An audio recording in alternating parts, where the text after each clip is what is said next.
आपने कभी बनियों को अभिमान में देखा? बनियों के पास बहुत पैसा है, पर फटा सा कुर्ता पहन के रहते हैं, दुकान में काम करते हैं। उनको देख के कोई कह ही नहीं सकता कि ये बहुत पैसे वाले हैं। बनिया आदमी बिल्कुल सामान्य रहता है। पैसे को पचाने की शक्ति केवल बनिया के पास है। बनिया के अतिरिक्त किसी के भी पास पैसा आया तो वो उफान मारता है, क्योंकि पैसे पचाने की क्षमता नहीं है सबके पास। जैसे ज्ञान को पचाने की क्षमता केवल ब्राह्मण के पास है। समाज में और किसी के पास ज्ञान आएगा तो वो सबके पास बैठ के अपना ज्ञान बघारेगा और वो यही कहेगा कि तुम तो बेवकूफ हो, देखो हम कितना जानते हैं। किसी के पास जरा सा ज्ञान आ जाए तो वो ज्ञान वो आपको जीने नहीं देगा। वो कहेगा हम ही ज्ञानी, तुम क्या था तुम्हें, जबकि है जरा सा।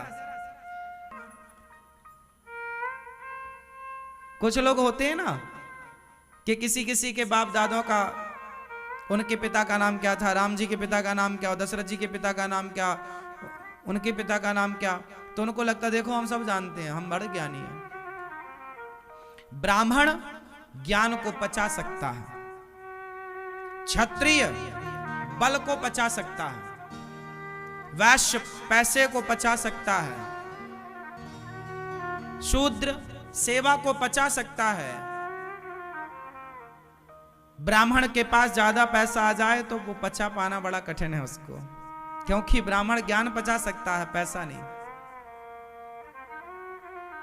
इसलिए पैसा जब आपके पास आए तो आपको सरल बनना है, सहज बनना है, दिखावे में नहीं उलझना। बनिया आदमी दिखावे में नहीं उलझता। उसके पास जितना चादर होती उतना विवेक से, बहुत दिमाग से काम करता है वो। इसलिए देखा आपने, बनिया लोग अपना धन धान्य से संपन्न होते हैं, छोटी सी दुकान में भी वो खुश रहते हैं। क्यों? क्योंकि वो बहुत हिसाब किताब से चलने वाले लोग हैं, उनका फिजूल खर्चा नहीं होता। आपको भी चाहिए कि आप भी पैसे भगवान दें तो गंभीर बनो, सरल बनो। आम जब पेड़ में, आम में जब फल, आम के वृक्ष में जब आम के फल आ जाते हैं और जब फलों से भर जाता है आम का पेड़, तो वो झुक जाता है, डालियां उसकी। आंवले का पेड़ भी झुक जाता है, केले का पेड़ भी झुक जाता है। तो ईश्वर जितना आपको धन दें उतना आप झुकिए, उतने सरल बनिए, सहज बनिए। समाज को राम राम करना ना छोड़िए, समाज से मिलना जुलना ना छोड़िए। पैसा आ गया है साहब, ज्यादा गर्मी न रखिए। पैसा तो चंचल है, आज है कल रहेगा, इसकी गारंटी नहीं, पर हमारे आपके संबंध तो आज भी हैं कल भी रहेंगे। पैसों के चक्कर में संबंध नहीं बिगाड़ने चाहिए, रिश्ते नहीं बिगाड़ने चाहिए, हाँ या ना। और जिंदगी को रियल जीना चाहिए, दिखावे की जिंदगी ना हो। कुछ लोग क्या कहते हैं कि कुछ लोग ना बाहर से बड़ा बंगला है, बड़ी गाड़ी है, पर भीतर खाने को भरपेट रोटियां भी नहीं है। दिखावे की जिंदगी नहीं। आपने 50 लाख की गाड़ी खरीदी और आपके पास था 5 लाख और 45 लाख का लोन लिया आपने, ये बेवकूफी है या समझदारी है? अरे 50 लाख की गाड़ी लेने की जरूरत क्या थी? 10 लाख की भी गाड़ी आती है, 15 लाख की गाड़ी ले लेते और तुम्हें चलना ही कितना था? 25, 50, 100, 200 किलोमीटर चलना था। तो 15 लाख की गाड़ी से भी हम सबका बढ़िया आनंद से जीवन गुजरता है। लेकिन आप दिखावे में चले गए, अरे हमारे पास तो गाड़ी होनी चाहिए। जीवन दिखावे के हिसाब से ना हो, जीवन आवश्यकता के हिसाब से होना चाहिए। हमारी जरूरत कितनी है? यदि हमारी जरूरत 10,000 की, हमारी जरूरत 500 रुपए की साड़ी से पूरी हो रही है तो हम 5,000 की साड़ी में क्यों पैसा बर्बाद करें? हमारी जरूरत जितनी है हम उतना कार्य करें। आजकल लोग जरूरतों के हिसाब से नहीं चल रहे हैं, दिखावे के हिसाब से। इतना बड़ा घर बनाएंगे, अरे घर छोटा चलेगा, बिजनेस बड़ा हो आपका, कारोबार बड़ा हो आपका, फिर घर बड़ा हो जाएगा, कोई बड़ी बात नहीं है। घर वर तो ठीक है, घर बड़ा हो अच्छी बात है, धीरे धीरे घर बने अच्छी बात है, पर कर्जा लेके 20 लाख रुपए का कर्जा लिया, चुकाया 40 लाख रुपए। ठीक है, बैंक लोन थोड़ा बहुत लेना भी चाहिए, ठीक भी है कि प्रॉपर्टी सेव हो जाती है उससे, लेकिन उतना ही पांव पसारो कि बाद में बैंक ये ना कहे कि अब हम तुम्हारा घर नीलाम कर देंगे। वो नीलामी, कुछ लोग गाड़ियां खरीद तो लेते हैं, बाद में बैंक उठा के ले जाती है, नीलाम कर देती है। घर बनवा लेते हैं कर्जा लेकर, नहीं चुका पाते, बैंक नीलाम कर। तो ये स्थितियां पैदा ना हो। कहने का अर्थ ये है, चादर जितना हो उतना पांव पसारा जाए और दिखावे की जिंदगी से बचना चाहिए। हमारा पड़ोसी कितना बड़ा आदमी है, हमारा पड़ोसी कितना धन्ना सेठ है, हमें कोई मतलब नहीं। हम जो कर रहे हैं, हमारे पास क्या है, हमें अपने को देखना है। आप देखते दूसरों को है, इसलिए आप परेशान हैं। आपका दोस्त 50 लाख की गाड़ी लाया तो आपको लगा चलो पापा का एक खेत बेच देते हैं, एक प्लॉट बेच देते हैं, हम भी गाड़ी ले आते हैं। अरे खेत बेचकर, प्लॉट बेचकर गाड़ी खरीदना, इससे बड़ी मूर्खता नहीं है। गाड़ी आप 50 लाख की खरीदोगे तो खरीदने के 1 घंटे बाद वो गाड़ी 45 लाख की है। 5 लाख रुपए 1 घंटे में कम हो गए, हाँ या ना? शोरूम से बाहर आते ही गाड़ी के 5 लाख रुपए कम हो गए, बोलो हाँ या ना? 1 महीने बाद 10 लाख रुपए कम हो गए, 1 साल बाद 15 लाख रुपए कम हो गए। उस गाड़ी के पैसे कम होने हैं, और जो खेत तुमने बाप का बेच दिया, जो प्लॉट तुमने बाप का बेच दिया, वो हर घंटे उसकी कीमत बढ़नी है। तो प्लॉट बेचकर गाड़ी खरीदना, ये समझदारी कहां से है? इसलिए अपनी इच्छाओं पर लगाम लगाओ। प्रॉपर्टी ना बेचो, बाप की संपत्ति को बनाओ, उसे बिगाड़ो मत, हाँ या ना? मैया, आप भी अपने पति से मत बोला करो कि हमें 5,000 की साड़ी दिलाओ, 10,000 की साड़ी दिलाओ। साड़ी 10,000 की पहनना समझदारी नहीं है। साड़ी तो 1,500 की पहन लो भाई। 10,000 की एक साड़ी से अच्छा है 2-2 की 5 साड़ी ले आओ, तो 5 कलर की हो जाएंगी, 5 फंक्शन के लिए हो जाएंगी, और वो 10,000 की तो एक फंक्शन के लिए हुई। दोबारा तुम पहनती भी नहीं हो, पर वो साड़ी दूसरी बार के यार पहन के गए तो थे। वो पैसा जो है उसे बचाओ, बच्चों की पढ़ाई में लगाओ, अपने बिजनेस में लगाओ, अपने आपको सफलता में वो पैसे खर्च करो। ज्यादा शौक में ना उलझो, जीवन सादा हो, इच्छाएं कम हो और आपकी कामयाबी ज्यादा हो। समझ रहे हैं बात? और जिस दिन आप कामयाब हो गए तो फिर गाड़ी और बंगला मायने नहीं रखता साहब, बहुत बड़ी बातें नहीं है।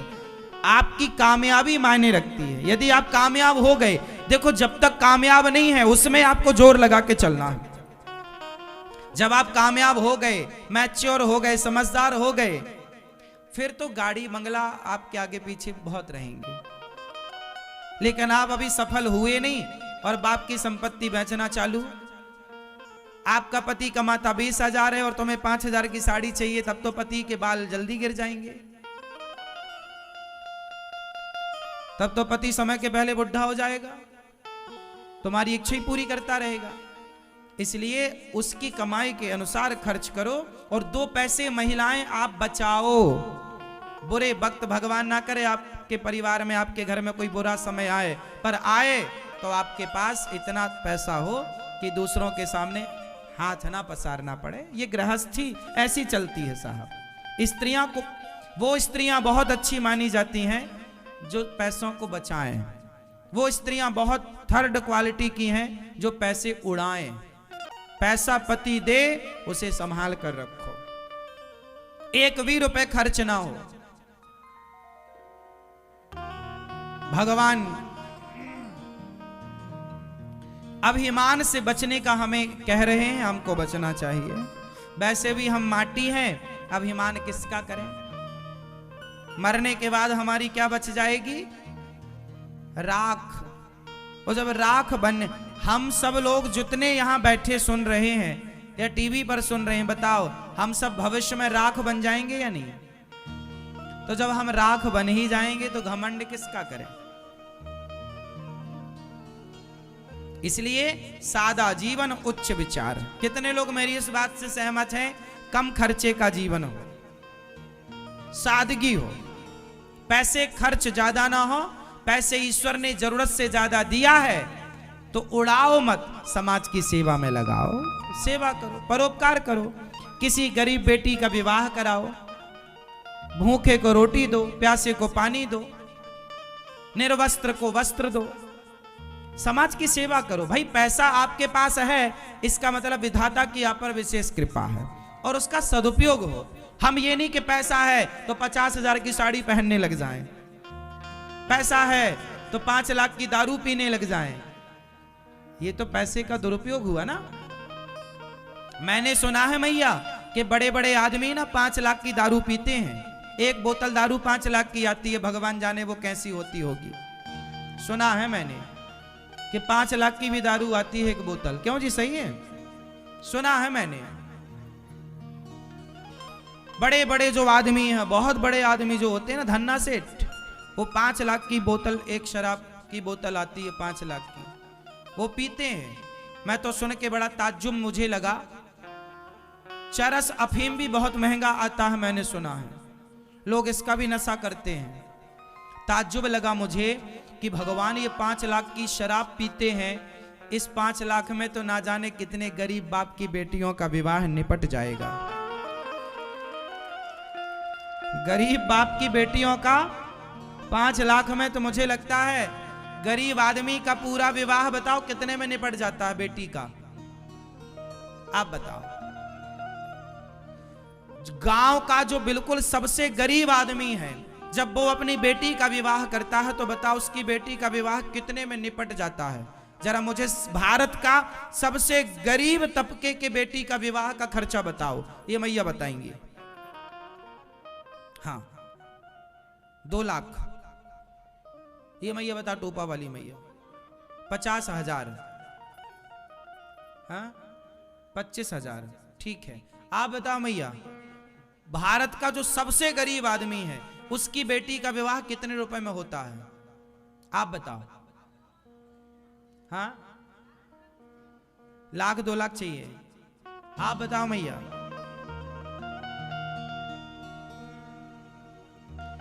भैया ने सही बोला कि मैंने खुद देखा है, मैंने खुद देखा है, लगभग 25,000 से 30,000 के बीच में गरीब आदमी की बेटी का विवाह निपट जाता है।